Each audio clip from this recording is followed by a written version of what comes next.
حضرت ناوی رحمۃ اللہ علیہ کتاب تہذیب میں لکھتے ہیں کہ اللہ تعالیٰ نے اخلاق و عادات کی تمام خوبیاں اور کمالات اور اعلیٰ صفات حضور اقدس صلی اللہ علیہ وآلہ وسلم کی ذات گرامی میں جمع فرما دی تھی۔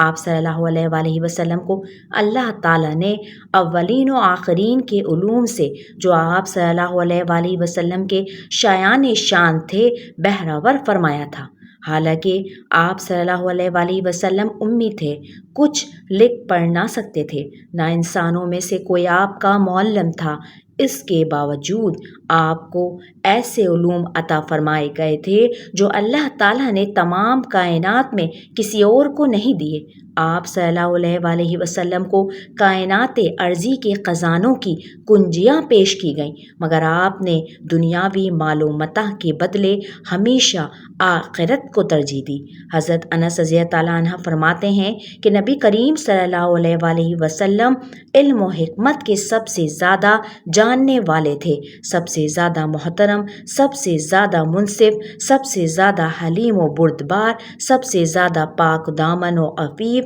اور لوگوں کو سب سے زیادہ نفع پہنچانے والے، اور لوگوں کی ایذا رسانی پر سب سے زیادہ صبر و تحمل کرنے والے تھے۔ بخاری و مسلم میں سیدنا انس رضی اللہ عنہ سے روایت ہے کہ نبی کریم صلی اللہ علیہ وآلہ وسلم تمام لوگوں میں سب سے زیادہ حسین، بہادر اور فیاض تھے۔ اس کی وجہ یہ ہے کہ آپ تمام انسانوں میں سب سے اشرف تھے، اور آپ صلی اللہ علیہ وآلہ وسلم کے مزاج میں سب سے زیادہ اعتدال تھا، اور جس میں یہ اوصاف ہوں تو اس کا ہر فعل بہترین افعال کا نمونہ ہوگا۔ حضور اکرم صلی اللہ علیہ وآلہ وسلم جملہ جسمانی اور روحانی کمالات کے جامع اور خوبصورتی اور نیک سیرتی کے حامل تھے، اور سب سے زیادہ کریم، سب سے بڑھ کر سخی اور سب سے بڑھ کر جود و سخا والے تھے۔ صورت و زیبا کوئی نہیں آپ صلی اللہ علیہ وآلہ وسلم جیسا۔ حضرت ابو ہریرہ رضی اللہ عنہ فرماتے ہیں کہ میں نے حضور صلی اللہ علیہ وآلہ وسلم سے زیادہ کسی کو خوبصورت نہیں دیکھا، گویا آپ صلی اللہ علیہ وآلہ وسلم کے رخسار مبارک میں سورج تہر رہا ہے۔ جب آپ صلی اللہ علیہ وآلہ وسلم مسکراتے تھے تو دیواروں پر اس کی چمک پڑتی تھی۔ ہند بن ابی حالہ رضی اللہ عنہ سے روایت ہے، دیکھنے والوں کی نظر میں رسول اللہ صلی اللہ علیہ وآلہ وسلم کا چہرہ انور عظیم، بزرگ اور دبدبے والا تھا۔ آپ صلی اللہ علیہ وآلہ وسلم کا چہرہ ایسا چمکتا تھا جیسے چودھویں کا چاند چمکتا ہے۔ حضرت انس رضی اللہ عنہ نے ارشاد فرمایا ہے کہ میں نے کوئی عنبر اور کوئی مشک اور کوئی خوشبودار چیز رسول اللہ صلی اللہ علیہ وآلہ وسلم کی مہک سے زیادہ خوشبودار ہرگز نہیں دیکھی۔ آپ جب کسی سے مصافحہ فرماتے تو تمام دن اس شخص کو مصافحہ کی خوشبو آتی رہتی، اور جب کبھی کسی بچے کے سر پر ہاتھ رکھ دیتے تو وہ خوشبو کے سبب دوسرے لڑکوں میں پہچانا جاتا۔ رسول اللہ صلی اللہ علیہ وآلہ وسلم جب کسی راستے سے گزرتے اور کوئی شخص آپ کی تلاش میں جاتا تو وہ خوشبو سے پہچان لیتا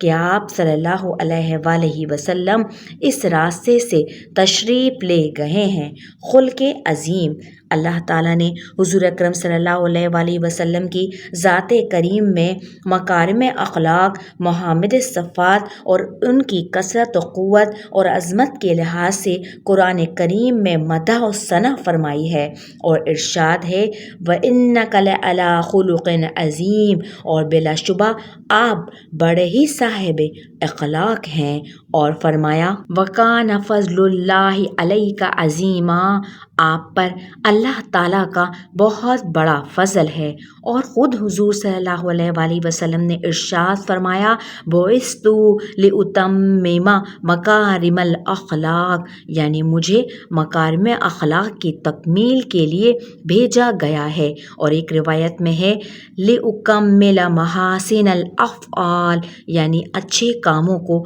مکمل کرنے کے لیے بھیجا گیا ہے۔ حضور اکرم صلی اللہ علیہ وآلہ وسلم کے صبر، بردباری اور درگزر کرنے کی صفات نبوت کی عظیم ترین صفتوں میں سے ہیں۔ حدیث پاک میں ہے کہ رسول اللہ صلی اللہ علیہ وآلہ وسلم نے کبھی بھی اپنے ذاتی معاملے اور مال و دولت کے سلسلے میں کسی سے انتقام نہیں لیا مگر اس شخص سے جس نے اللہ تعالیٰ کی حلال کردہ چیز کو حرام قرار دیا تو اس سے اللہ تعالیٰ ہی کے لیے بدلہ لیا۔ اور حضور صلی اللہ علیہ وآلہ وسلم کا سب سے زیادہ اشد سخت صبر غزوہ احد میں تھا کہ کفار نے آپ صلی اللہ علیہ وآلہ وسلم کے ساتھ جنگ و مقابلہ کیا اور آپ صلی اللہ علیہ وآلہ وسلم کو شدید ترین رنج و الم پہنچایا، مگر آپ نے نہ صرف صبر و عفو ہی پر اکتفا فرمایا بلکہ ان پر شفقت و رحم فرماتے ہوئے ان کو اس ظلم و جہل میں معذور گردانا اور فرمایا اللہم اہدی قومی فإنہم لا یعلمون، اے اللہ میری قوم کو راہ راست پر لا کیونکہ وہ جانتے نہیں۔ کفار مکہ 21 سال تک رسول اکرم صلی اللہ علیہ وآلہ وسلم اور آپ صلی اللہ علیہ وآلہ وسلم کے نام لیواؤں کو ستاتے رہے۔ ظلم و ستم کا کوئی حربہ ایسا نہ تھا جو انہوں نے خدائے واحد کے پرستاروں پر نہ آزمایا ہو، حتیٰ کہ وہ گھر بار و وطن تک چھوڑنے پر مجبور ہو گئے۔ لیکن جب مکہ فتح ہوا تو اسلام کے یہ بدترین دشمن مکمل طور پر رسول اکرم صلی اللہ علیہ وآلہ وسلم کے رحم و کرم پر تھے، اور آپ صلی اللہ علیہ وآلہ وسلم کا ایک اشارہ ان سب کو خاک و خون میں ملا سکتا تھا۔ لیکن ہوا کیا؟ ان تمام جباران قریش سے جو خوف اور ندامت سے سر نیچے ڈالے آپ صلی اللہ علیہ وآلہ وسلم کے سامنے کھڑے تھے، آپ نے پوچھا تمہیں معلوم ہے کہ میں تمہارے ساتھ کیا معاملہ کرنے والا ہوں؟ انہوں نے دبی زبان سے جواب دیا اے صادق، اے امین، آپ ہمارے شریف بھائی اور شریف برادرزاد ہیں،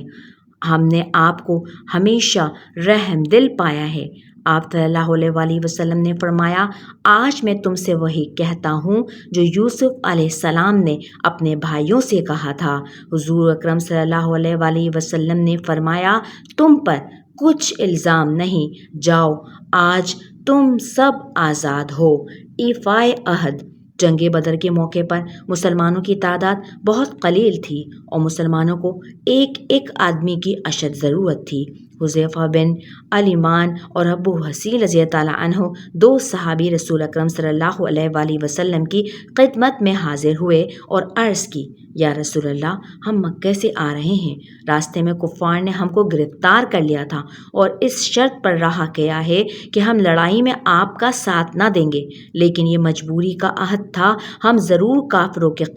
خلاف لڑیں گے۔ حضور اکرم صلی اللہ علیہ وآلہ وسلم نے فرمایا ہرگز نہیں، تم اپنا وعدہ پورا کرو اور لڑائی کے میدان سے واپس چلے جاؤ، ہم مسلمان ہر حال میں وعدہ پورا کریں گے، ہم کو صرف خدا کی مدد درکار ہے۔ حضرت عبداللہ بن ابی حمزہ رضی اللہ عنہ بیان کرتے ہیں کہ بعثت سے پہلے میں نے حضور نبی کریم صلی اللہ علیہ وآلہ وسلم سے کوئی چیز خریدی، کچھ رقم باقی رہ گئی، میں نے حضور صلی اللہ علیہ وآلہ وسلم سے وعدہ کیا کہ اسی جگہ لے کر حاضر ہوتا ہوں، پھر میں بھول گیا۔ 3 دن کے بعد مجھے یاد آیا، میں وہاں پہنچا تو کیا دیکھتا ہوں کہ حضور صلی اللہ علیہ وآلہ وسلم اسی جگہ تشریف فرما ہے۔ حضور صلی اللہ علیہ وآلہ وسلم نے مجھ سے فرمایا تم نے مجھے مشقت میں ڈال دیا، 3 دن سے اسی جگہ تمہارا انتظار کر رہا ہوں۔ اس واقعے میں حضور صلی اللہ علیہ وآلہ وسلم کی تواضع اور ایفائے عہد کی انتہا ہے۔